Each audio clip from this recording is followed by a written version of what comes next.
నటి ప్రియాంక మోహన్ కు త్రుటిలో ప్రమాదం తప్పింది. తెలంగాణలోని మహబూబాబాద్ జిల్లా తొర్రూరులో ఒక షాపింగ్ మాల్ ప్రారంభోత్సవంలో ఆమె పాల్గొన్నారు.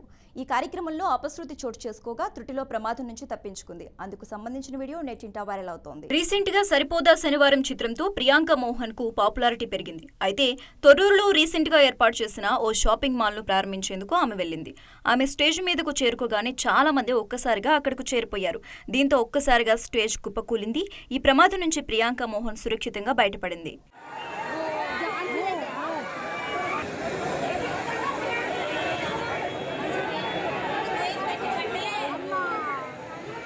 ఇదే కార్యక్రమంలో అతిథిగా పాల్గొన్న పాలకుర్తి నియోజకవర్గ కాంగ్రెస్ పార్టీ ఇన్ఛార్జ్ హనుమండ్ల ఝాన్సీరెడ్డికి తీవ్ర గాయాలయ్యాయి. దీనితో వెంటనే ఆమెను సమీపంలోని ఆసుపత్రికి తరలించి అనంతరం హైదరాబాద్కు తరలించారు.